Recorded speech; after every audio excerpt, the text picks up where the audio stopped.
Salut les amis, comment allez-vous aujourd'hui? J'espère que vous allez bien. En ce qui me concerne, tout va bien. Je me souviendrai toujours de cet immeuble qui était planté juste en face de chez ma grand-mère. C'était un immeuble non terminé, presque en paix. Un immeuble qui était planté là et il y avait des arbres, toutes sortes de souris, de cafards, toutes sortes de voleurs se cachait dans cet immeuble. Cet immeuble tirait beaucoup d'insécurité dans le quartier. C'est là où les bandits, les truands, les personnes qui étaient allées faire de mauvaises choses revenaient pour, pour ouvrir leur pactole, on dira. Et cet immeuble était dans le quartier, l'immeuble où personne ne voulait y aller. C'est devant lequel personne ne voulait vraiment passer. Parce que dans le quartier, on connaissait l'histoire de cet immeuble. Pourquoi je vous parle de cet immeuble? Je vous le dirai à la suite de cette vidéo. Pour l'instant, si c'est la première fois que tu atterris dans cette chaîne, vous êtes ici, tu atterris ici sur les conseils de Bellamina. Alors, les conseils de Bellamina, on traite beaucoup de sujets d'escapade, les voyages, le tourisme, etc., notre sujets familiaux, de tout ce qui est investissement. Sens-toi libre de partager les vidéos que j'aborde dans cette chaîne. Sens-toi également libre de commenter. Ici, nous sommes dans une sorte de forum. N'hésite pas à émettre ton avis, toujours dans la politesse, dans la prise en compte des autres, dans la bienveillance. Donc, émets ton commentaire et je me ferai le plaisir de répondre. Au fait, pourquoi je vous parle de cet immeuble qui était juste planté là, qui avait été construit par certainement quelqu'un qui était de très bonne volonté, en face de chez ma grand-mère. Je m'en souviendrai encore comme hier, ça remonte à très longtemps. L'immeuble abritait les truands, les voleurs, les agresseurs. L'immeuble abritait les souris, les cafards. L'immeuble abritait vraiment toutes sortes de mauvaises choses. Il y avait des herbes, des arbres, même d'ailleurs, qui avaient poussé devant. Et c'était vraiment un bon cocon comme ça qui était terrible pour ma grand-mère et pour nous autres qui étions de ce côté de l'immeuble. Certainement, la personne qui avait construit cet immeuble avait une très bonne volonté, mais ne pouvait pas imaginer que un jour après son départ, effectivement, lorsque la personne était décédée, était partie, ses enfants n'ont pas voulu reprendre l'immeuble. Ces enfants n'ont jamais terminé l'immeuble. Ces enfants n'ont pas eu la présence d'esprit de se dire, OK, on va vraiment finir cet immeuble-là. Pourquoi? Dans la dernière vidéo, je vous parlais des immeubles qui jonchent les grandes rues africaines et ce sont généralement des immeubles non terminés. Voilà encore un cas d'immeuble non terminé. La personne s'était certainement dit que je vais léguer ce bien à mes enfants. C'était peut-être une personne qui se disait que ses enfants vont pouvoir terminer ce que lui, il a commencé.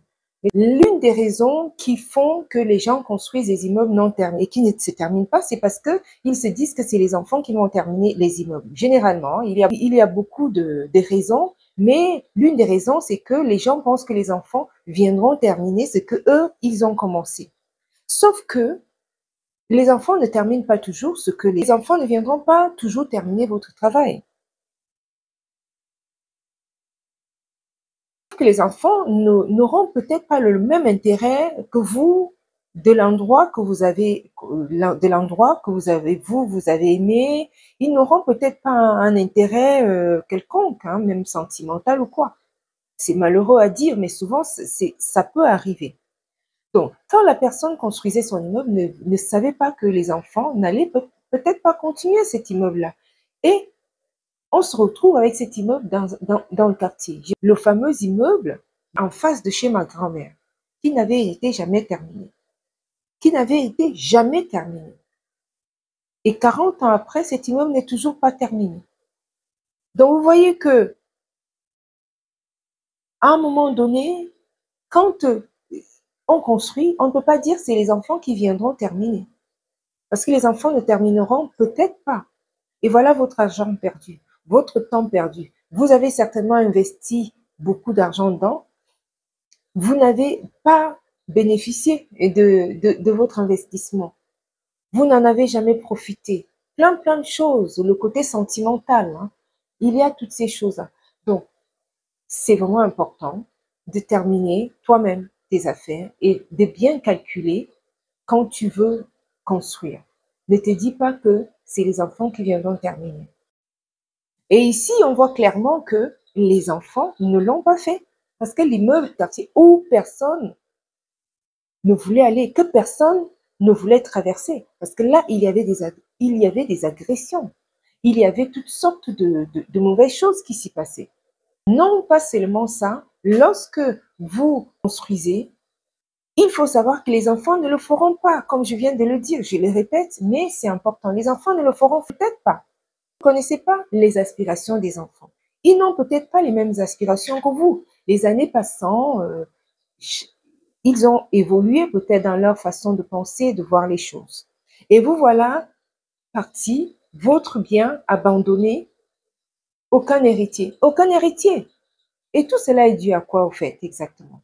Justement, dans cette vidéo, on va aborder ensemble pourquoi les enfants ne trouvent pas d'intérêt à reprendre votre héritage. Il y a plusieurs raisons à ça. La première raison que je mettrai en premier, parce qu'on a tellement vu ça dans les familles, les mésententes familiales. Les enfants ne s'entendent pas. Trop de conflits familiaux et puis ils n'arrivent pas à tomber d'accord. Combien de cas de conflits familiaux on a sur les héritages? Beaucoup. Ça sépare, ça divise les familles. Les conflits familiaux font en sorte que les enfants n'arrivent pas à tomber d'accord sur qui va prendre quoi, qui va faire quoi, qui va prendre quelle partie de tel ou tel bien. Et encore pire, quand les enfants ne s'entendent pas. Malheureusement, ça peut arriver. C'est triste à dire. Mais tu peux avoir fait des enfants, mais qui ne se ressemblent pas, qui ne vont pas s'entendre. Et peut-être encore pire, si jamais toi, tu les as éduqués de façon à mettre de la concurrence entre eux, ou alors à favoriser les uns et à défavoriser les autres. Tout cela, en tant que parent, quand vous agissez comme cela, ça crée des conflits entre les enfants. Et même certains conflits qui n'auraient jamais existé. D'où lors de votre départ, pour votre héritage, ces conflits se perpétuent. Ces conflits se perpétuent et on n'arrive pas à trouver un terrain d'entente. Et voilà vos biens abandonnés. Voilà vos biens abandonnés parce que trop de conflits, impossible de tomber d'accord. Tel enfant a telle aspiration et l'autre a une autre aspiration. Pourquoi vos biens sont abandonnés? Deuxième raison,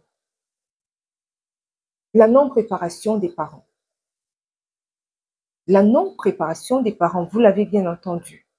Quand les parents ne se préparent pas à se dire, ils se pensent à se dire que lorsqu'ils ne seront plus de ce monde, comment est-ce que les choses vont être gérées après eux? Les parents ne se préparent pas. Ils pensent que, les parents parfois, on pense que, je m'inclus dedans, je m'inclus dedans. Parfois, nous pensons que nous sommes éternels.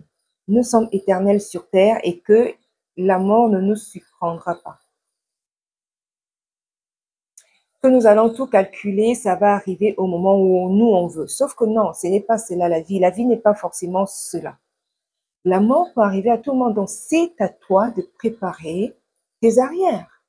C'est à toi de préparer ton départ en allant voir un notaire.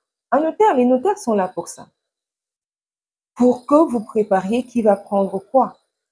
Il peut aussi arriver que vous n'avez tellement pas prévu les choses que. Et c'est souvent l'aîné de la famille qui va se charger des choses et qui va tout empocher dans sa poche. La non-préparation des parents, ça c'est tellement récurrent, surtout dans les pays africains. En Europe, c'est pas vraiment ça, parce que c'est toujours préparé. Il y a le notaire qui est toujours là derrière les affaires, derrière les biens familiaux et tout ça, qui gèrent et tout, les parents y pensent quand même. Mais quand on n'y a pas pensé, beaucoup en Afrique se positionnent sur l'aîné de la famille. Sauf que l'aîné de la famille, c'est pas toi parent. Lui va souvent penser à lui-même, en oubliant ses frères. Vous n'êtes pas allé voir le notaire. Vous devez aller voir le notaire. Le notaire sert à ça. Troisième raison, toujours autour de la famille. Dans les pays africains, traditionnellement, c'est l'aîné qui va partager à ses frères et sœurs. Souvent, c'est ça, mais généralement, c'est ça. La majorité des pays africains, on laisse l'héritage à l'aîné. Les parents se disent que c'est l'aîné qui va donc jouer le rôle de partage. Sauf que on a des aînés irresponsables. Eh oui, vous l'avez bien entendu. Dans des familles, on a des aînés, il y a des aînés irresponsables qui ne savent pas ce que c'est penser aux autres, qui ne savent pas ce que c'est le partage et qui sont nombrilistes, qui ne savent pas que les biens sont à son nom et que c'est lui, en tant qu'aîné, qui va gérer le partage.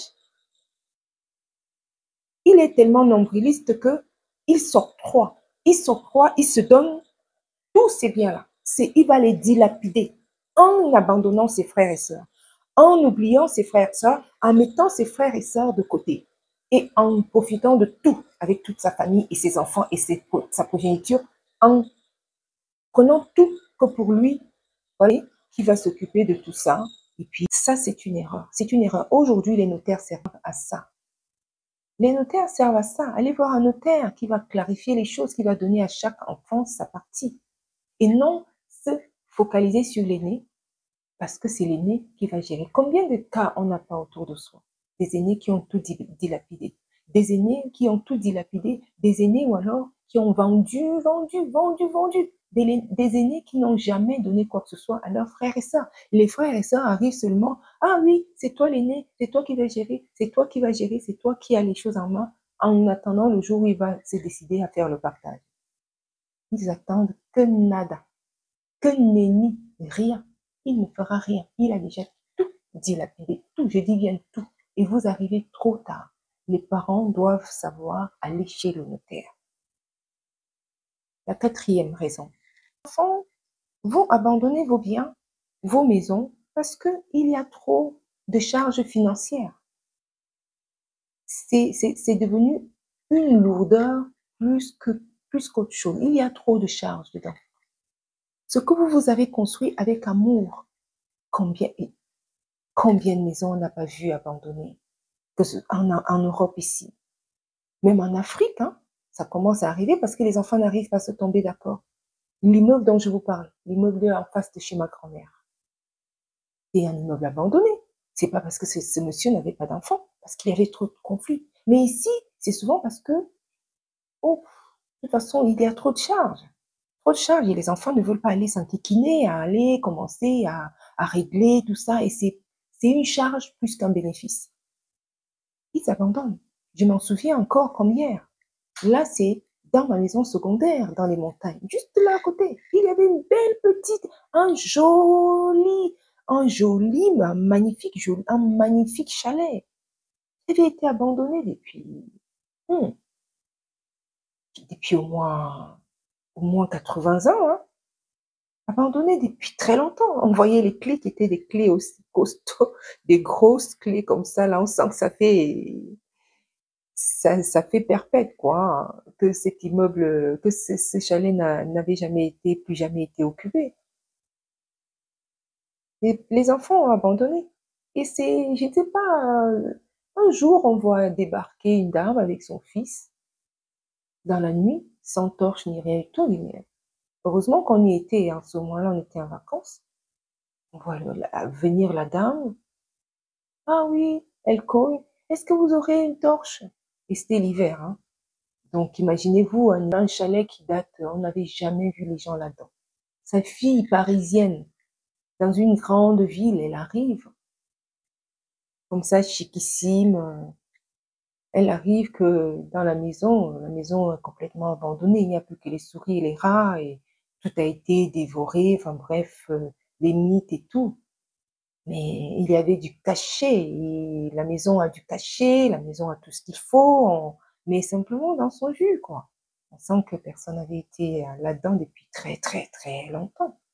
Et la dame a amené son fils la nuit, peut-être en lui disant, viens, peut-être moi bientôt, je ne serai plus de ce monde, je vais te montrer où mes parents m'avaient laissé un chalet euh, que, un chalet un chalet dont je ne m'en étais jamais occupé. Il était avec son fils. Vous voyez?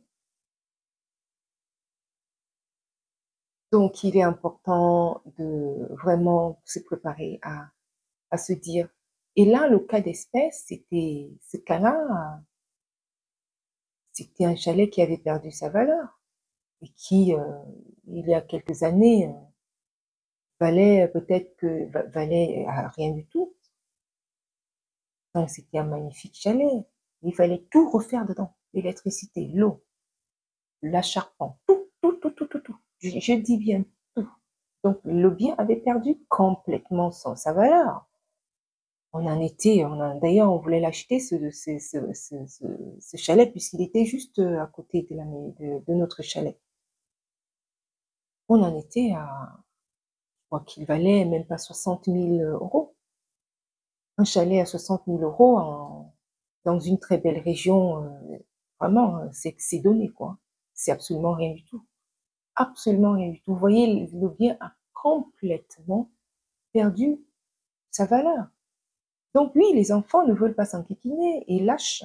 Et trop de charges, trop de problèmes après. Et elle a emmené son fils, mais c'est sûr que son fils reprendrait peut-être cela, mais bon, peut-être, peut-être pas, et peut-être l'aurait bradé, juste pour s'en débarrasser. Vous voyez, ce que toi, en tant que parent, tu as fait avec amour, en te disant, je vais léguer à mes enfants, je vais laisser à mes enfants.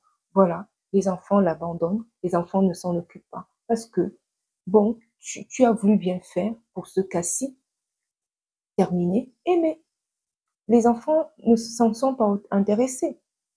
Elle vivait une trop grande vie dans sa belle vie parisienne, très jolie, machin, enfin, elle voulait pas s'enquiquiner avec un chalet, voilà. Peu importe le lieu, quoi. Elle avait trop de bien, quoi. Trop, elle était désintéressée. La cinquième raison que je mettrais ici, je pense également que les gens font de leur vie ce qu'ils veulent. Toi, parent, tu peux vivre d'une manière où tu te dis, voilà, je pense à mes enfants, je vais faire pour mes enfants, je vais leur laisser quelque chose dans lequel ils penseront toujours à moi. Mais sauf que les enfants ont peut-être d'autres aspirations que toi, tu n'avais pas quand tu construisais cette maison. Ils ne trouvent aucun intérêt à garder la maison parce que ce n'est pas leur mode de vie, peut-être parce que l'endroit dans lequel la maison est située ne les intéresse pas. Surtout ici, là, je parle dans les cas européens. En Afrique, c'est un peu rare, mais dans le cas européen, souvent, on trouve des gens, des enfants qui abandonnent parce que leur vie ne ressemble pas à ce que leurs parents étaient, à la vie de leurs parents. Ou alors la maison est placée à un endroit qui ne les intéresse pas. Ou alors eux ont juste une aspiration d'une vie simple. Ils n'ont pas envie de bien. Ils veulent vivre simplement leur vie, sans bien. Et en plus, ils savent que ce bien-là peut leur apporter des soucis, de trop de charges. Ils les abandonnent. Ils abandonnent. Ici, en Europe, on en trouve. En Occident, ça se passe. En Afrique, un peu moins quand même. On ne peut pas abandonner parce que on est trop, on aspire à autre chose. Non, c'est un peu rare. Toujours, on va quand même faire quelque chose pour récupérer le bien que les parents ont laissé. Dans ce cas-là, pas pour cause de désintérêt parce que j'ai d'autres aspirations. Non, c'est un peu rare. Il y aura toujours quelqu'un qui va quand même s'en occuper. Oui, c'est vraiment c'est vraiment dommage. En tant que parent, voilà. Donc, il est important, avant d'investir en tant que parent, franchement, pose-toi des vraies questions. Est-ce que, euh, est-ce que vraiment est-ce que mes enfants vont pouvoir rester avec cela? Vaut mieux vendre toi-même ton bien et manger quand même à la sueur de ton front que de te priver parce que tu penses que c'est tes enfants qui vont en bénéficier. Ils ne vont peut-être pas accepter cela. Ils ne vont peut-être pas y arriver. Donc, franchement, quand tu fais tes entreprises, il faut également profiter. C'est pour ça qu'il faut aussi profiter. Il faut profiter. Il ne faut pas juste dire je laisse pour les enfants. Il faut savoir toi-même profiter de la sueur de ton front. Tu travailles dur, il faut également profiter. Des petits voyages à gauche, des petits voyages à droite avec ta famille. Profiter de la vie. Profiter de ton travail. Et de ne pas juste dire c'est pour les enfants. Tout pour les enfants. Tout pour... Oui, c'est bien de laisser aux enfants. Mais les enfants ne sont toujours pas à la hauteur. Mange à la sueur de ton front. Tu travailles et sache te récompenser. Pas forcément tout laisser aux enfants qui, peut-être demain, ne pourront pas s'en occuper comme tu l'aurais souhaité. Voilà, je vous dis à très bientôt à une autre vidéo. D'autres vidéos sont en ligne, n'hésitez pas à aller faire un tour. Nous avons eu toute cette série-là dans l'Afrique centrale et vous allez voir plein de déboires là-bas. Si vraiment vous êtes également dans le cas où vous voulez aller investir en Afrique, vous aurez vraiment des astuces, vous aurez des conseils, vous aurez des choses pratiques qui vont vous montrer la réalité de ce que vous pourrez rencontrer si jamais vous décidez d'aller investir en Afrique. Allez, portez-vous bien. Ciao, ciao.